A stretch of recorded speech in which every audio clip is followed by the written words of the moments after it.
Vamos conversar agora com o deputado federal reeleito, com quase 300 mil votos, Kim Kataguiri. É verdade, Kim Caio. Kataguiri está conosco já, por Skype, vai nos atender. A gente ia falar com o Kim na semana passada, ele teve um problema na voz, então a gente remarcou para hoje. Primeiramente, já quero agradecer a participação do Kim Kataguiri. Ele esteve antes das eleições, foi um programa que você não estava, Caio. Sim, me lembro, esteve aqui. Eu e Giovana, ele esteve no estúdio e, para passar os números exatos, ele foi reeleito, portanto, deputado federal pelo União Brasil, com 295.460 votos. Deputado Kim, muito obrigada por falar conosco mais uma vez com a audiência de Limeira. Boa tarde. Eu que agradeço, sempre um prazer falar com Limeira e especialmente com a educadora. Deputado, nós não perguntaríamos isso ao senhor, mas é um fato de alguns minutos. Eu gostaria de saber da sua opinião. O senhor deve ter acompanhado o que aconteceu no evento em que chegava ao local, já estava ao local, o candidato ao governo de São Paulo, Tarcísio Gomes de Freitas. Qual é a sua leitura? Porque um lado agora provavelmente vai dizer que foi um atentado. O próprio Tarcísio declarou publicamente que... Eu não sei se a gente consegue colocar de novo o tweet na tela. O deputado Kim talvez tenha lido esse tweet. Ele fala em... Fomos atacados por criminosos.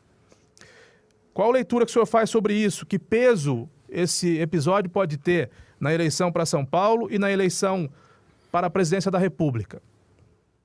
Bom, primeiro é absolutamente lamentável que a gente chegue num nível de violência política em que um candidato a governador do estado de São Paulo, que não tem minha simpatia, eu tenho várias críticas a ele, críticas também ao Haddad, mas independentemente da sua posição política, um atentado, né, a tiros, a tentativa de matar um candidato ao governo do estado ou a qualquer cargo político é absolutamente lamentável e mostra, infelizmente, o nível de acirramento que nós estamos vivendo hoje. Agora, isso politicamente falando, sem dúvida nenhuma, se tentaram prejudicar o Tarcísio, acabaram ajudando, né? A gente sabe que vítimas de violência política utilizam, né, isso, e na minha avaliação com razão, porque quem é vítima de um atentado desse precisa sim expor, precisa sim divulgar e precisa sim mostrar o quanto, né, o nível de violência política chegou e o quanto é absurdo você ser vítima de um atentado desse. Então eu não tenho dúvida nenhuma de que isso vai ser utilizado na propaganda do Tarcísio e que quem tentou prejudicá-lo, na verdade, vai acabar beneficiando. O senhor acredita que aconteça algum impacto semelhante àquele da facada em 18 também para a campanha presidencial, deputado? Acredito sim, claro que não com a mesma gravidade, não com, com o mesmo impacto, porque foi, né, felizmente, o Tarcísio saiu, até onde eu sei, ileso aí desse atentado, mas é um impacto da mesma natureza da facada do Bolsonaro ali em 2018, né? E o Bolsonaro pode ganhar pontos preciosos em função desse discurso? Ele precisa desses pontos e acho que pode vencer, sim, esses pontos com esse tipo de atentado, mostrando, mais uma vez, bom, o discurso do Bolsonaro e do Tarcísio, sem dúvida nenhuma, vai ser de que o PT é violento, de que o PT tem esse tipo de modus operandi, de que as esquerdas têm esse tipo de modus operandi, o que é mentira, né? Existem esquerdas absolutamente pacíficas e honestas, claro que existem as canalhas e violentas, mas o discurso do Bolsonaro, claro, vai ser de generalizado. Sim, eu vi uma suposta fala sua na internet, eu gostaria de saber se é verídica e qual leitura você faz do primeiro turno das eleições, porque você teria dito algo do tipo: nem Noé carregaria tanto animal quanto estamos vendo de deputados eleitos. Eu queria que você fizesse uma leitura sobre essa fala sua. É verdade, foi numa entrevista que eu concedi ao Poder 360 e justamente por lamentar a baixa qualidade, né, de vários parlamentares, petistas e bolsonaristas que foram arrastados, aí, muitos deles puxados, não eleitos com os próprios votos, que foi muito do que a gente viu nas últimas eleições em 2018, né? Praticamente todos os deputados que foram puxados perderam as eleições por terem uma atuação pífia, uma atuação caricata, né? Em vez de articular projetos, estudar projetos, se aprofundar nas matérias, discutir as matérias, preferiam ficar fazendo live no plenário para fingir que estavam trabalhando. E isso, claro, não enganou os eleitores. Esses deputados não foram reeleitos, como acredito que esses deputados que foram eleitos agora puxados também não vão ser reeleitos porque não vão ter capacidade de mostrar trabalho. Primeiro, não tiveram a capacidade de se eleger com os próprios votos. Segundo, né, infelizmente o discurso deles, nesse segundo turno, tem sido de espalhar notícia falsa, tanto um lado como do outro. Falar sobre maçonaria, satanismo, falar sobre a TSE tirando reclamação sobre vibrador. É um nível baixíssimo que ambas as campanhas têm utilizado, que ambos os deputados eleitos, tanto dos petistas como dos bolsonaristas, têm utilizado, e isso é reflexo do que vai acontecer no plenário, você não tem a menor dúvida disso. Eu tenho uma amizade muito grande com os policiais legislativos e eles mesmos mostram preocupação de eventualmente até ir para vias de fato dentro do plenário da Câmara com essa nova composição dessa legislatura, né? Aliás, dizia Ulisses Guimarães, e eu tinha certo ceticismo em relação a isso, porque era mais otimista do que Ulisses, mas eu estou começando a acreditar. Ele dizia, bom, você está achando que esse Congresso Nacional é ruim? Espera o próximo. Até porque, Kim, mais de 70% dos deputados votaram, né? A renovação foi baixíssima, né? A renovação foi baixa e o de má qualidade, né? Eu sou um defensor de renovação, eu mesmo sou produto, né, de um movimento de renovação em 2018. Agora, infelizmente, boa parte dos parlamentares que entraram em 2018, como acredito também agora em 2022, são iguais ou até piores do que os corruptos ou mesmo aqueles desatentos e desinformados, porque... Vamos falar as coisas de maneira muito clara e realista, né? Eu sou muito sincero. A maior parte dos parlamentares não sabe o que está votando. Olha para o painel, olha o que o líder partidário orientou e vota, sem ter a menor noção do que está sendo votado. Alguns parlamentares, até em matérias um pouco mais polêmicas, vêm perguntar para mim, um pouquinho, o que está sendo votado? Eu vou apanhar ou não vou apanhar se eu votar nisso? Porque é isso que importa no final das contas, a imagem deles para o público lá fora, que aí é quando eu sou consultado, e se estão recebendo dinheiro do governo ou não, principalmente de orçamento secreto, né? Tem muito deputado que diz, eu trouxe 200, 300, 400 milhões para o estado de São Paulo, para a minha cidade. Bom, é um sujeito que vende seu voto, é um sujeito que se vende para o governo e que não tem convicções pessoais e que não vota de acordo com as suas convicções, e por isso a maior parte dos anseios da sociedade não são refletidos no parlamento, porque infelizmente, né, nós temos uma população pobre, nós temos uma população que não tem acesso principalmente à educação básica, que não sabe qual é a função de um deputado, e quando vê um deputado inaugurando uma creche, inaugurando um asfalto, inaugurando uma obra, acha que aquilo é trabalho, quando na verdade é aquilo o deputado se vendendo, claro, com exceção das emendas impositivas que todos os parlamentares têm direito, né? O Kim, alguns analistas dizem, e acho que dizem com razão, que o lulismo é maior que o petismo, o bolsonarismo é maior do que qualquer partido político em que esteja o presidente. Eu tenho a impressão que você hoje é muito maior que o MBL que você ajudou a fundar, né? Porque você cresceu, saiu sem nenhum arranhão de tudo que aconteceu, talvez arranhões que o Mamãe Falei não vai conseguir, essa peste ele não vai conseguir se livrar dela, pelo menos não tão cedo, e você continua uma liderança que não é da extrema-direita, não é da extrema-esquerda e com um trabalho próprio absolutamente bem sucedido, né? Porque a quantidade de votos que você teve, pouquíssimos outros colegas seus, a partir do ano que vem, estarão lá com a quantidade de votos que você teve. É representativo. Bom, muito obrigado, eu agradeço aí primeiro, né, o reconhecimento pelo meu trabalho, eu dou o meu máximo, muitas vezes eu erro, admito os meus erros, volto atrás no momento que eu erro, justamente por acreditar que você precisa fazer política por convicção. Eu estou na política para deixar um legado, né? Eu quero olhar para trás quando eu estiver com uma família, com os meus filhos, os meus netos, quando eu estiver com a minha mãe e dizer para eles que eu deixei um legado positivo para o meu país. Não pretendo ficar na política o resto da minha vida, mesmo porque acho que minha sanidade mental está chegando no limite. Mas, de todo modo, eu não acho que eu tenha ficado maior do que o Movimento Brasil Livre, porque o Movimento Brasil Livre, ele envolve uma militância no país inteiro, um trabalho que muitas vezes não aparece, né? Eu posso ser o rosto, eu posso ser hoje, né, talvez a principal figura pública do Movimento Brasil Livre, mas tem todo um trabalho de bastidor, um trabalho de militância, um trabalho de barrar e de aprovar projetos em câmaras municipais e nas assembleias legislativas e manifestações ao redor do Brasil inteiro, que faz com que eu tenha essa força, que faz com que eu tenha essa votação, não apenas pelo meu trabalho público, mas também pelo trabalho de muita gente, de centenas de pessoas que se voluntariaram para trabalhar na minha campanha graças à militância formada pelo Movimento Brasil Livre. Então, eu não acredito que eu esteja maior do que o Movimento Brasil Livre e nem desejo isso, porque eu acho que como nos Estados Unidos, você tem 2 partidos principais, né? Você tem milhares de partidos, mas 2 principais que são maiores do que seus candidatos, né? Justamente por terem um programa ideológico. Eu acho que isso deveria acontecer nos partidos do Brasil. Infelizmente, a política aqui é muito personalíssima. A pessoa quer eleger, não um presidente da República, quer eleger um amigo, quer ver um cara que, puta, eu gosto dele, eu me vejo nele, mas não um sujeito mais preparado, não um sujeito que tem, de fato, né, a maior representatividade para exercer um cargo de presidente da República. As pessoas, infelizmente, a maior parte delas querem um sujeito, um deputado ou um presidente da República que seria agradável tomar uma cerveja com ele, mas o presidente da República não é eleito para isso, ele é eleito para governar o país e tem uma responsabilidade muito maior, né? Deputado Kim, o senhor fez uma enquete no seu Instagram relacionada ao debate de ontem da Band. Então, queria a sua análise. Quem venceu esse debate, inclusive é a nossa enquete aqui também no programa hoje.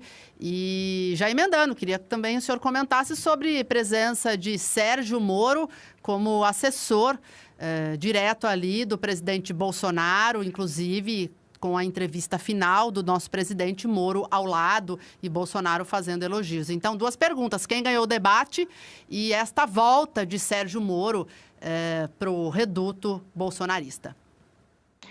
Olha, eu acredito que o debate tenha dado empate por 2 razões. A primeira razão é que o Lula começou muito bem com a sua pergunta, conseguiu prender o tema num tema mais sensível para o Bolsonaro, que é a pandemia, depois o orçamento secreto, né? Ou seja, expôs a incompetência do Bolsonaro durante a gestão da pandemia, mostrando que no Brasil morreram proporcionalmente muito mais pessoas do que no resto do mundo, e ao mesmo tempo mostrou a corrupção do orçamento secreto, né?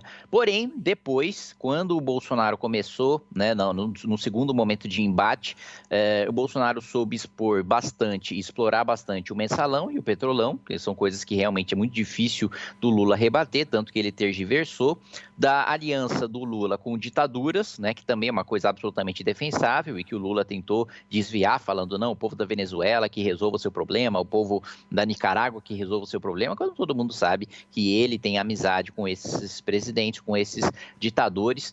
E então eu acho que, e no final, o Bolsonaro também jogou para seu principal eleitorado, né? Falou sobre arma, falou sobre religião, falou sobre aborto, falou sobre drogas, que são temas que o Lula não consegue entrar, porque boa parte da sua militância é a favor do aborto, é a favor da legalização de drogas, mas ele sabe que a maior parte da população não é.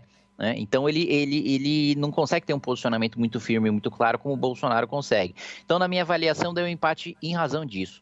Sobre o senador hoje, né, eleito, Sérgio Moro, eu acho absolutamente lamentável. Eu vi uma foto que, para mim, é decepcionante e vergonhosa. Ele, ao lado de Ciro Nogueira, um dos principais réus no Petrolão que foi julgado por Sérgio Moro, Ciro Nogueira ao lado dele, assessorando Jair Bolsonaro. Veja que ponto chegou a submissão de Sérgio Moro. Para mim, é uma grande decepção, porque com todos os defeitos, e Sérgio Moro tem muitos deles, eu acreditava que pelo menos uma espinha dorsal ele tinha, que pelo menos ele não tivesse uma espinha de geleia, que pelo menos ele tivesse algum brio, algum orgulho, mas não, ele se submeteu ao bolsonarismo como o Alckmin se submeteu ao petismo, depois de todo o assassinato de reputação que o bolsonarismo fez contra Sérgio Moro, ele se submete a ser um vassalo, a ser ali o Louro José, né, dessa figura caricata que nos preside hoje,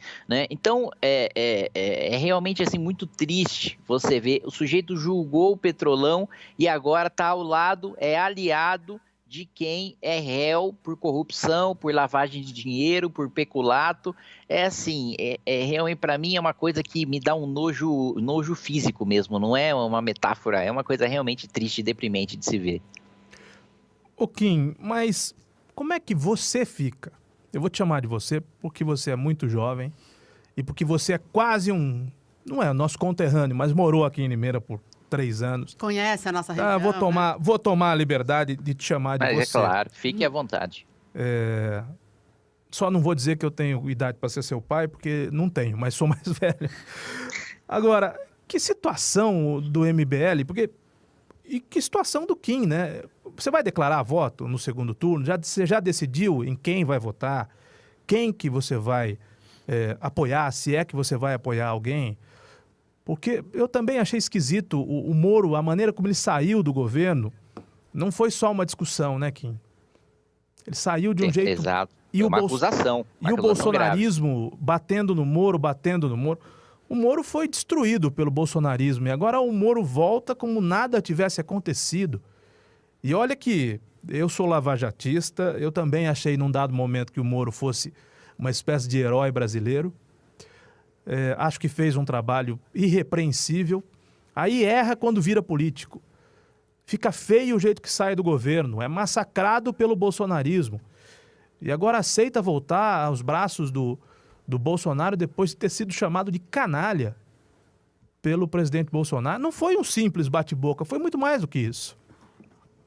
Exatamente. Assim, como fica a minha situação? Bom, eu já declarei o meu voto no primeiro e no segundo turno, e o meu voto é no candidato vencedor, que é o nulo, o branco e a abstenção. Eu acredito que o próximo presidente tem uma chance muito grande de sofrer impeachment, porque 150 milhões de brasileiros não vão ter votado no presidente eleito, quem quer que ele seja, Lula ou Bolsonaro. A resistência vai ser muito grande ao próximo presidente da República, e eu acho isso bom, porque para mim ambos representam projetos autoritários e corruptos de poder, né? Tanto o Lula com seu petrolão, com seu mensalão, como o Bolsonaro, que mente dizendo que não tem nada a ver com orçamento secreto, sendo que é ele que executa, sendo que 98% dos parlamentares, por coincidência, que recebem o orçamento secreto, são da base do governo, e eu sei muito bem como funciona. Eu tô lá, eu converso com quem recebe do orçamento secreto e sei que recebe quem está na base do governo. Isso é óbvio, isso é evidente. Mais do que isso, recentemente já teve a primeira operação da Polícia Federal descobrindo que em uma única cidade o desvio do orçamento secreto já é metade do que o mensalão que comprou o Congresso inteiro. Imagine o resto, tem mais de 1 bilhão sob suspeita de lavagem de dinheiro e de desvio no Maranhão de dinheiro do orçamento secreto concedido pelo governo e de um projeto de autoria de Jair Bolsonaro. Ele vetou o primeiro, que foi o próprio projeto dele, depois ele enviou um outro projeto com orçamento secreto. E mais do que isso, para mim, né, a maior farsa, o maior símbolo da farsa do bolsonarismo é que ele nomeou o ministro Cássio Nunes, que tirou o voto do Celso de Mello, que mantinha o Lula sem seus direitos políticos. Se Lula hoje é candidato e pode vencer as eleições, é graças a Jair Bolsonaro, que garantiu os direitos políticos do Lula, e ele mesmo depois concordou com a decisão do Cássio. Ele disse publicamente, olha, se tiver que soltar, solta, porque nem sempre a pessoa que é acusada, ela é culpada daquilo, e eu não tenho a menor dúvida de que o Lula é culpado pelos crimes que cometeu, dos quais ele foi condenado, dos quais ele foi acusado e denunciado, mas é graças ao ministro indicado por Jair Bolsonaro que Lula é candidato. O petismo e o bolsonarismo se retroalimentam. Não à toa, eles fizeram aliança para impedir que deputado fosse preso na PEC da impunidade, para se vingar de promotor que combate a corrupção na PEC da vingança, para afrouxar a lei de improbidade administrativa, e hoje a gente não pode mais punir prefeito e governador incompetente, graças à aliança do PT e Bolsonaro, que sancionou o projeto do Paulo Teixeira de afrouxamento da improbidade administrativa, que nomeou um procurador-geral da República petista, que não denunciou e não investigou nenhum escândalo de corrupção do PT. As investigações do Petrolão paralisaram. Mais do que isso, né? Além de tudo isso, ele ainda sancionou a emenda do juiz de garantias do Marcelo Freixo, né? Fazendo o pior retrocesso no combate ao crime da história do nosso país. Nem o PT teve coragem de fazer uma coisa dessas com o projeto do PSOL. Então, e assim, do PT eu nem preciso falar, né? Do PT eu fui atropelado por um sujeito do MST, né? Eu apanhei na eleição de 2018 de petista, né? Tentaram destruir a minha vida, foram atrás de mim, da minha família, mandavam mensagem e enviavam carta para minha mãe dizendo que eu ia entregar meu fígado pro meu pai, assim, coisas que eu sofri e que eu sei bem o que significa o PT no poder. Então, eu considero que tanto o Lula como o Bolsonaro vão nos entregar nos próximos 4 anos a pior crise da história do país. Posso estar equivocado, se eu estiver equivocado nessa análise, eu vou pedir desculpas depois, mas eu acredito com muita convicção que a gente vai viver nos próximos 4 anos a pior crise da história, ainda pior do que o segundo mandato do governo Dilma, graças a tudo que foi feito nos últimos 4 anos e também nos 13 anos de PT. O Kim, o deputado federal Miguel Lombardi, seu colega, que é nascido aqui em Limeira, deputado federal da base bolsonarista, seu colega de Congresso Nacional, assinou o pedido da CPI das pesquisas. Acabou de sair a pesquisa MDA, que coloca o presidente Lula com 52,5% dos votos, o presidente Bolsonaro com 46,5% dos votos. O bolsonarista não acredita em pesquisa e não vai acreditar.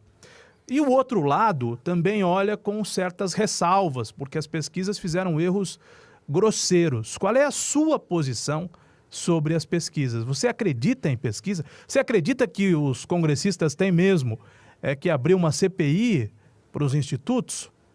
Não acho que tem que ter CPI, mas acho que deve haver uma regulamentação, primeiro, para mostrar o quanto cada pesquisa acertou na última eleição. É importante mostrar qual que foi a diferença, né, da última pesquisa realizada para o resultado da eleição, para que o eleitor tenha, né, com muita consciência, aquilo que representa aquele instituto de pesquisa, porque há várias diferenças de metodologia que beneficiam um ou outro candidato. Por exemplo, tem pesquisa que é feita ligando no telefone fixo dos eleitores.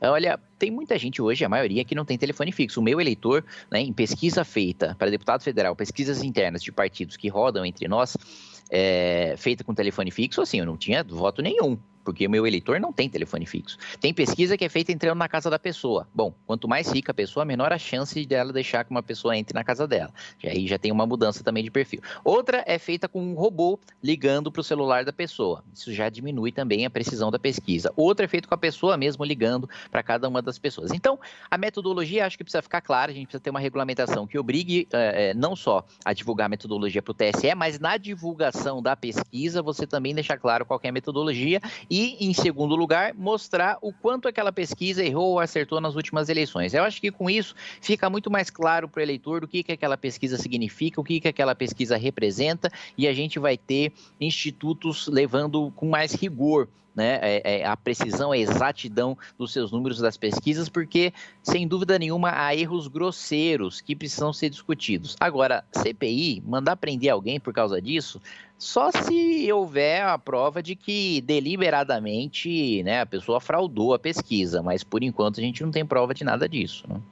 Deputado Quinho, o senhor já disse que não gosta nem de um nem de outro. Aliás, o senhor coloca Bolsonaro e Lula no mesmo patamar, como se ambos fossem até idênticos enquanto pessoas e enquanto políticos. Mas e aí? O senhor acha quem é que leva? O senhor não tem uma projeção? Dá para falar ao vivo agora? O senhor entende muito de política, sabe fazer conta, entende de pesquisa. Entende muito de eleição e entende muito Exato, de digital. De digital. Redes sociais, de um ambiente que é um ambiente mais até bolsonarista do que lulista, né? Conta pra gente, deputado, quando vocês estão reunidos com os membros do MBL, quem é que ganha, quem é que perde essa eleição? O que vocês conversam sobre isso? Tudo bem. Bom, primeiro, vocês que estão dizendo aí que eu entendo muito de política, mas o meu histórico, vou ser muito sincero com vocês, hein? Em 2016, em 2018, em 2020, em 2022, toda a projeção que eu fiz de voto eu errei, né? Então, que isso fique muito claro que eu até já desisti de fazer projeção de votação dos membros do MBL e também dos candidatos à eleição majoritária. Mas, primeiro, a minha percepção era de que o Lula estava muito forte e ia ganhar com certa folga. Hoje, depois do resultado das eleições, eu acho que o Bolsonaro ainda tem chance de reverter o cenário. Mas eu não arriscaria cravar vai ganhar um ou vai ganhar outro. Eu acho que a diferença vai ser muito pequena.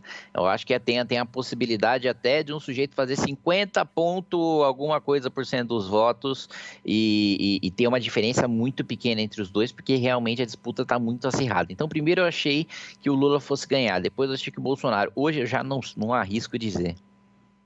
O Kim, eu vou me permitir a falar de alguns números com você, que você é um puta cara genial, com 26 anos reeleito deputado, com uma história de vida bacana, né? Tendo estudado na Unicamp, aqui em Limeira, em outras instituições super respeitadas. É um tipo de político novo, diferente, que enche a gente de esperança de que esse país tem jeito. Mas me ajuda a raciocinar. O Lula teve 57 milhões de votos no primeiro turno da eleição. É a segunda maior votação de um candidato a presidente da República na história. A maior votação de um candidato a presidente da República na história é dele, Lula, também. Em 2006, 58 milhões de votos. Bolsonaro também foi muito bem. Bolsonaro teve 51 milhões de votos no primeiro turno, 2 a mais do que no segundo turno de 2018.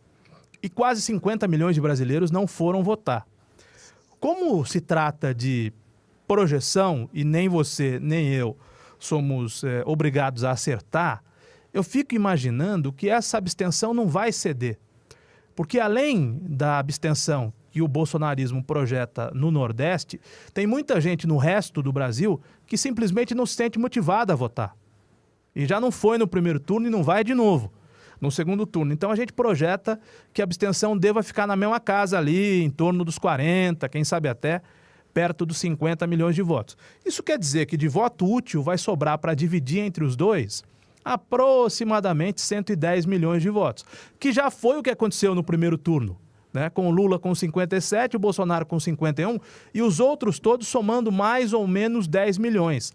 Então eu faço uma projeção, me corrija se eu estiver errado, de que não há 50 milhões de votos para buscar, há 10 ou 15. Isso quer dizer que provavelmente o vencedor tenha a maior votação em termos absolutos da história. É bom a gente considerar que o eleitorado cresceu da eleição passada para cá, mas eu não imagino que o vencedor vá saltar, por exemplo, o Bolsonaro de 51 para 70 milhões de votos, ou que o Lula vá saltar de 57 para 70 milhões de votos, coisa assim. Eu acho que eles vão repetir números muito parecidos com o primeiro turno. E nesse aspecto, quem chegar ali na barreira dos 60 milhões será o presidente da República. A minha análise está completamente equivocada ou estou mais ou menos no caminho, Kim? Eu acho que é esse o caminho mesmo, né? Primeiro é uma disputa pelos votos de outros candidatos no primeiro turno. E depois uma disputa, que a gente viu com muita clareza no último debate, pelos votos do adversário, né? Eu vejo algumas pessoas partindo da premissa de que não. Eles partem do piso do que tiveram no primeiro turno e vão buscar os votos daqueles que votaram em outros candidatos. Não, eles estão indo atrás dos votos de quem votou, o Bolsonaro indo atrás do voto do Lula, o Lula indo atrás do voto do Bolsonaro, né? Isso ficou muito claro com a primeira discussão sobre auxílio emergencial e sobre o Nordeste. O foco, a briga está no Nordeste, principalmente para o Bolsonaro reverter o cenário extremamente desfavorável a ele, que você tem lá, né? Então ele falou muito dos nossos irmãos nordestinos, ele falou muito sobre água, falou muito sobre auxílio emergencial, né? Que são temas aí caros à população do Nordeste. Então você tem uma disputa ali de votos entre si. E eu acredito que a sua análise esteja correta, que você não vai ter uma grande diferença de votação entre os dois, que existe um número limitado ali de eleitores que eles vão disputar, talvez ali, né, você falou 10, 15, eu acho que é no máximo até uns 10 milhões, a minha avaliação é muito parecida com a sua. Sim, minha última pergunta para você, em relação agora à disputa para o governo de São Paulo, o MBL e o deputado Kim têm uma posição, vocês preferem mais o Tarcísio ou o Haddad, ou continuam na mesma toada, a mesma opinião em nível federal, também se estende em nível estadual? A mesma opinião. Primeiro, Haddad foi o pior prefeito da história de São Paulo, né? O Haddad foi o pior ministro da Educação e hoje na presidência da Comissão de Educação, e digo isso com muita segurança. O Haddad, ele teve a capacidade de quadruplicar o investimento em educação e entregar um resultado pior do que ele recebeu, né? Eu realmente...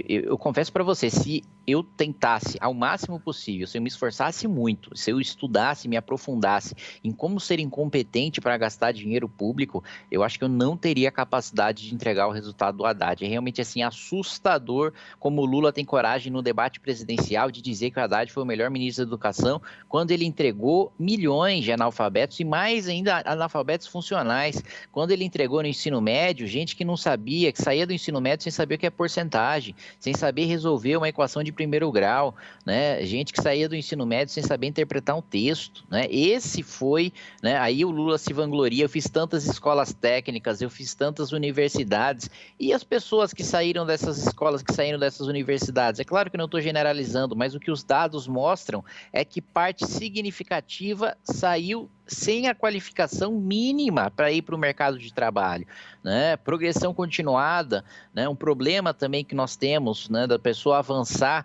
sem ter o conhecimento necessário para avançar, né? Naquela disciplina, naquela matéria. é um absoluto desastre, né? E o prefeito de São Paulo, pelo amor de Deus, né? Ele perdeu principalmente na periferia porque não entregou nenhuma obra da periferia. É o prefeito dos pobres que entregou mais ciclofaixa na Faria Lima do que obras UBS e UPAs ali nos bairros mais pobres na periferia de São Paulo.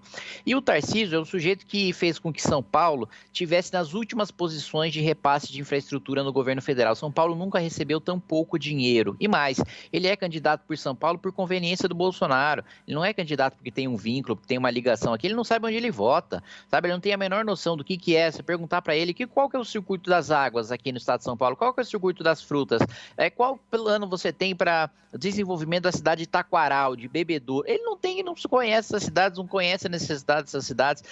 Então, é um sujeito que não conhece o nosso estado, é um sujeito que prejudicou o estado de São Paulo, tirou dinheiro do estado de São Paulo para fazer obras populistas em outros lugares, foi inaugurar uma ponte de madeira em que o custo da viagem do avião presidencial e da segurança foi mais caro do que a própria obra da ponte de madeira que ele fez. Então, é alguém mais preocupado em fazer a propaganda da própria falta de trabalho do que em trabalhar em si. Vamos lembrar também, Tarcísio foi o ministro do pior investimento em infraestrutura da história do Brasil, o pior investimento em infraestrutura da história do Brasil. Então, eu sinceramente não tenho estômago para votar em nenhum deles e sinto muito que tanto o destino do Brasil como o destino de São Paulo esteja na mão dessas pessoas. A última pergunta, que deveria ter sido a primeira, mas dadas as circunstâncias, eu espero que você entenda que nós somos quase obrigados a tocar nos pontos em que nós tocamos durante essa nossa conversa super agradável. Eu queria que você falasse do seu segundo mandato. O que você projeta para o seu segundo mandato? O que você espera poder fazer ou continuar fazendo? O que deixou de fazer, que vai tentar fazer agora? Um deputado mais maduro em segundo mandato, conhecendo melhor Brasília. O que espera do próprio desempenho a partir do ano que vem? Bom, primeiro, eu acho que o meu trabalho continua aqui no final deste ano, no final desse mandato, e vou somar com o segundo mandato. Muito bem. O que eu pretendo fazer, né, nesses aí mais de 4 anos que eu tenho juntando o final desse primeiro mandato com o segundo mandato? Primeiro, reapresentar e lutar para a aprovação da emenda antiprivilégio. 15 bilhões de reais, que são do que gente recebe mais de 39 mil reais. Aquilo que se recebe acima de 39 mil reais, hoje dá 15 bilhões de reais por ano. Imagina o quanto nós poderíamos salvar hospitais, santas casas que hoje estão no negativo, o quanto a gente poderia investir em educação. Os cortes que foram feitos em educação, na educação básica, para o ano que vem, para você ter uma noção, né, com o dinheiro que foi previsto para a creche, a gente constrói no Brasil inteiro 5 creches. Esse foi o corte, mais de 90% de corte que eu vou lutar e aprovei, né, na lei de diretrizes orçamentárias. Primeiro, impedir qualquer corte em educação, qualquer dos níveis de educação, técnico, profissionalizante, especial, infantil, superior. Mais do que isso, né, impedir os bloqueios e contingenciamento. Terceiro lugar, permitir que as universidades fiquem com seus recursos próprios. Vendeu patente, vendeu um produto.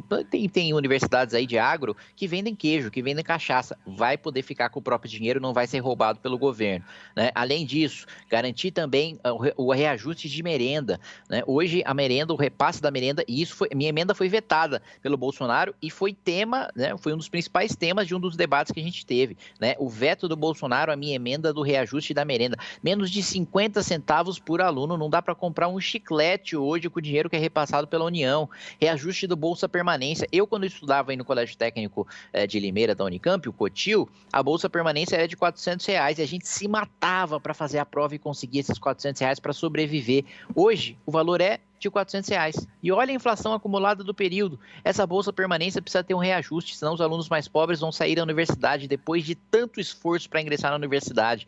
Mais do que isso, lutar para acabar com os privilégios também da elite privada, né? Dizem que aí os liberais defendem os mais ricos, defendem os bancos, mas hoje o governo mais atrapalha o mais pobre do que ajuda. Ele tira dinheiro do mais pobre no consumo e dá 300 bilhões de reais em privilégio tributário para quem tem poder de lobby em Brasília, e também pretendo lutar contra isso. Para finalizar, aqui para não tomar muito tempo de vocês, porque meus planos são muitos, né? No último mandato aprovei 50 relatórios, 30 emendas, né? 5 projetos de lei, pretendo aprovar o 6º agora, já nas próximas semanas, que é o marco legal dos games, a diminuição da tributação excessiva que a gente tem hoje nos games, que incentiva o contrabando e o crime organizado. A gente pretende, com essa diminuição, inclusive aumentar a arrecadação, porque a gente vai jogar no mercado informal hoje o que está na mão do crime organizado, do contrabando, e mais do que isso, permitir incentivar o uso nas escolas para fins didáticos e também nos hospitais. Quanta gente hoje não se recupera, e eu vejo hospitais SUS utilizando jogos para recuperar quem tem alguma deficiência física, quem tem alguma deficiência cognitiva, quem tem um problema psicológico, de ansiedade, de depressão. A indústria dos games hoje é completamente ignorada, né, no Brasil, enquanto o projeto estratégico de desenvolvimento, e ela é mais do que a música e o cinema somados. E olha o quanto de dinheiro público que a gente injeta em música e a gente injeta no cinema. Eu não estou pedindo que seja injetado nenhum centavo de dinheiro público nos games, apenas que não possa ter uma burocracia criada por qualquer estado, pelo governo federal, qualquer decreto, qualquer resolução, qualquer norma infralegal que possa burocratizar os games, que você diminua a taxação. Hoje, a taxação de videogame chegou a ser no Brasil, para desincentivar o consumo, maior do que arma de fogo. Era mais perigoso você jogar um videogame do que você comprar uma arma, segundo a Receita Federal do Brasil. E a gente quer justamente equalizar da isonomia para os games, para os videogames, para os softwares, porque eu estudei processamento de dados aí na Unicamp. E muitos dos meus colegas, os colegas mais bem-sucedidos, foram para os Estados Unidos e para a Europa, porque o ambiente aqui no Brasil é péssimo para quem quer desenvolver. É isso, gente. Obrigada, deputado Kim Kataguiri, conversando conosco ao vivo, deputado reeleito pelo União Brasil. Muito obrigada, deputado. Ótima tarde para você. Eu que agradeço. Boa tarde. Mais uma vez, é um prazer falar sempre com os ouvintes de Limeira e também com o educador. Um bom trabalho para você. Obrigado, deputado. Bom trabalho para o senhor.